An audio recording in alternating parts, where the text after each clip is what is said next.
Hey guys, and welcome to episode 2 of the Prep Vlog series. Now, I've got my little helper, little mascot, Peanut here today. He was messing about with the camera stand before I started recording, so I got him in trouble and realised he was super cute, so I wanted to give him a cozy. Peanut might feature in future episodes, Pickles might feature in future episodes. But for the most part, he's just too distracting and too damn cute, so I'm going to have to put him down.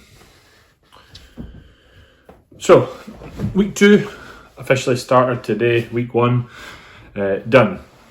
So, this week covered New Year.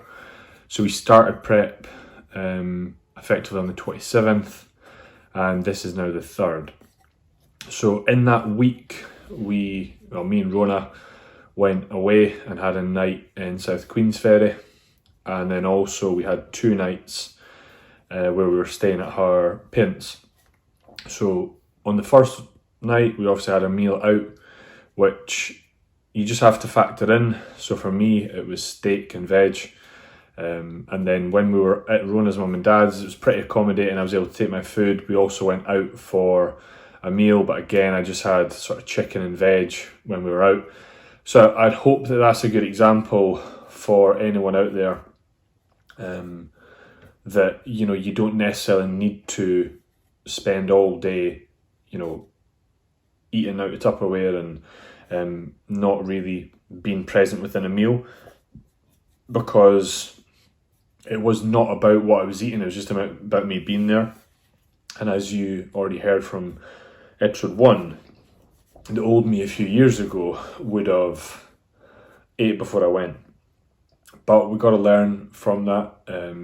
So like cardio was a bit all over the shop. Usually it's on my non-training days, which is a Wednesday and a Sunday, but we were away both days, so I'd just done it on my training days. After I finished on the Saturday pool, did half an hour's cardio, and then the same on the Tuesday after I'd done an upper session.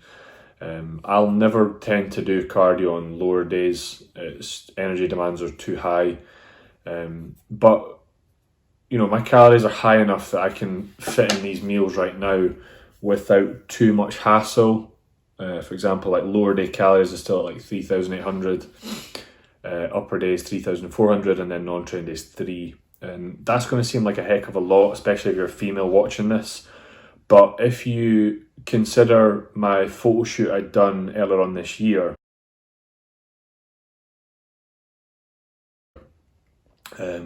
my average for those 8 weeks, my calories were 3,000. And I went from, like, say, 104 down to 95.6, carved up to about 98. But my calories back then were at 2,800 on a train day, 2,400 on a non. But I had a refeed every single Thursday, which was like, you know, involving cereal, Pop-Tarts, McDonald's and stuff, which bumped up the weekly average to 3,000.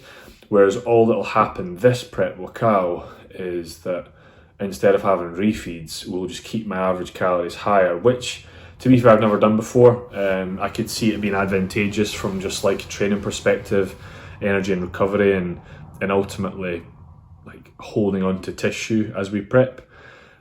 It makes sense. And I have that, as I said, zero connection with food, so it means that it's going to be easy. And when we need to have a top up, we will. So this was this morning's check-in.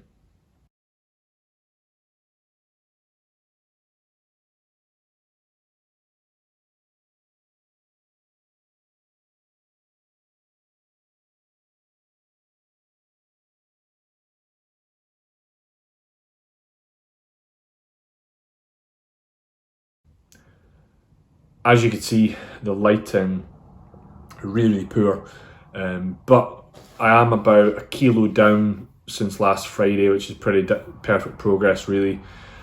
Considering we swapped out NPP last week and then switched in Primo, we would expect to see another drop within the next sort of 4 or 5 days, because NPP is going to take, realistically, we're going to think about 3 to 4 half-lives of the drug to get out of the system. So it's probably going to be 2 to 3 weeks before it's completely out. So I would think that with that being fully out within the next sort of 5 to 7 days, we'd see another kilo come off like that. So again, it just goes to show you that not all weight that you lose will be body fat. This past week, probably a little bit's been body fat, and then the rest will be just water weight, and me just depleting muscle glycogen stores a little bit because it won't be quite as full. However, I feel so much better on Primo than I do MPP. Primo's quite a weak drug itself. Just its ability to bind to the androgen receptor is quite weak, but it poses no estrogenic side effects. It cannot aromatize, and it cannot be reduced by 5-alpha reductase. So pretty good for just increasing the testosterone ratio to estrogen ratio at the androgen receptor, meaning that you don't need to run an AI. That won't really come into play until we're about 4 weeks out. Sorry, there's a fly. So, I mean, as I said, controlling estrogen 4 weeks out will maybe be when we put in like maybe tren.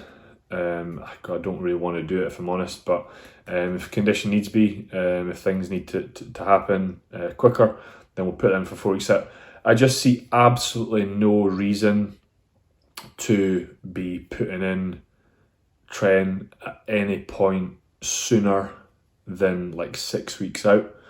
That might just be me, but I'm going to do a video on this on Monday about keeping your tools in the toolbox. And too often we'll see guys jump on like T3, jump on Clen, jump on like everything straight away when they're like 18 weeks out, and there's just no need. So we simply won't be doing that. We're not even using Clen at the moment. We're simply just sticking with Test, Primo and Mast, and we'll keep them in for, we'll increase the dosages as we get a bit closer, but I wouldn't really see a change coming anytime soon. But I'll wait and see what Cal says today. I was asked on what my sort of goals were for this year, and there's a lot of them. So this year alone, we will be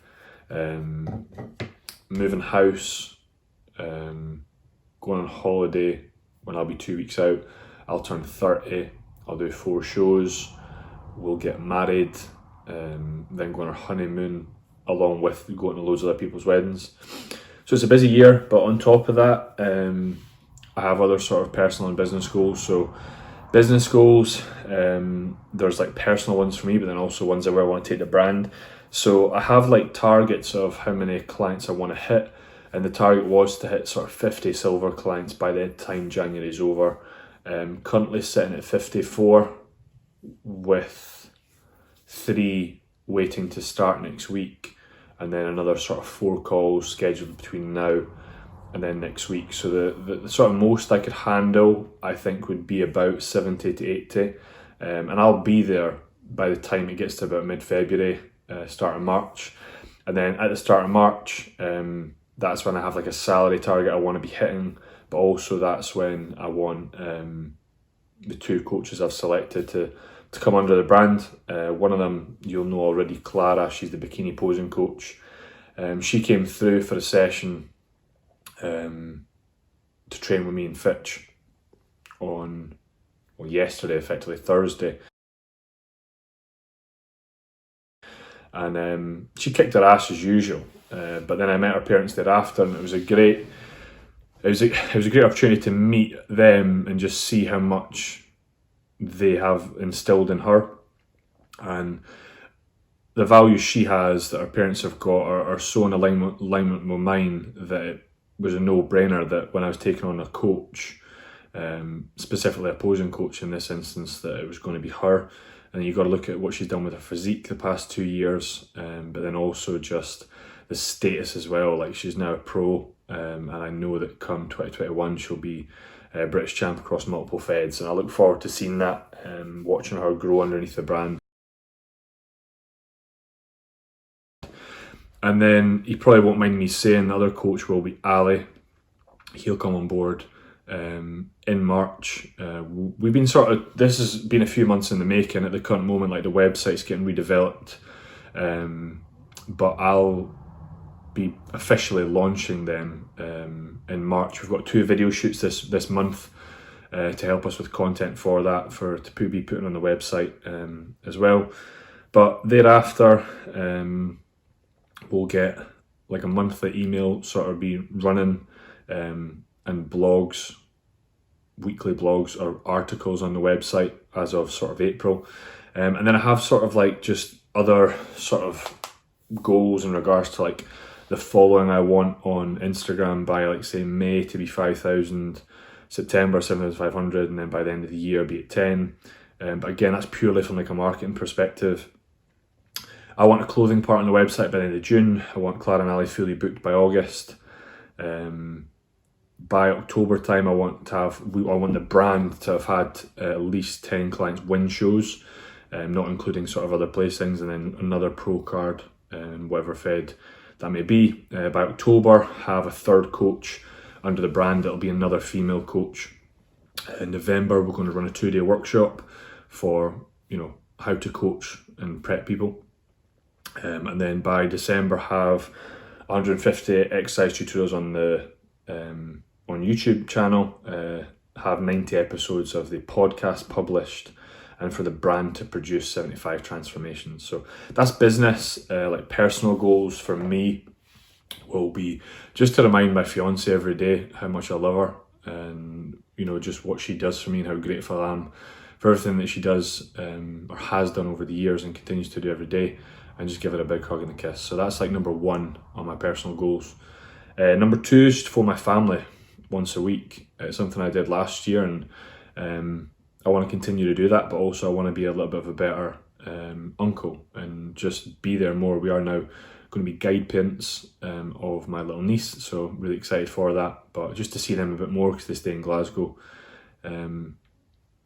It will be to increase my monthly salary. I have a yearly target as well. Other personal goals was buy a house, but we've already done that. Marry Rona, and then we hope to start a family thereafter. So after shows, we've been chatting a little bit about what I'm going to do. I plan to come off gear completely, but the way I see it, once everything's out of the system, it'll be 8 weeks until we get married. So I know that I'm not going to be restored by then, and I want to look back on my honeymoon in 10-15 years time and have enjoyed it. I don't want to be feeling because when you come off anabolics and your test low, you could experience depression. Libido can be low, and I want my libido to be high on my honeymoon, and so does Rona. So what we're going to do is probably just drop to a physiological cruise dose, run HMG, HCG, reboot the system, whilst still maintaining libido, and then thus I could use food to rebound effectively post-show, grow, and then when I'm getting married, I won't be a fat watery mess. I'll just simply be kind of like how I am now. So that'll be one of the goals, is just to try and reboot the system. And if we can get pregnant this year, then that would be amazing. And then other goals would just be, as I've said, for the shows, is to place in the first 2, like I said, and to win PCA and to win UKUP class. I think it's possible to win overall at UKUP, but then again, you don't know who's going to show up. So that would be my goals in regards to a glute shot that James asked for. I'll probably already posted it in the when I said that he was checking earlier on. So that's really it from me. Not as long as episode as last week, but nothing will probably change going into next week. I tend to record these on a Friday, so by the time Cal gets back to me, he won't get back to me till a bit later. So if any changes need made, you'll hear about them in the next episodes. But hope you enjoyed, guys.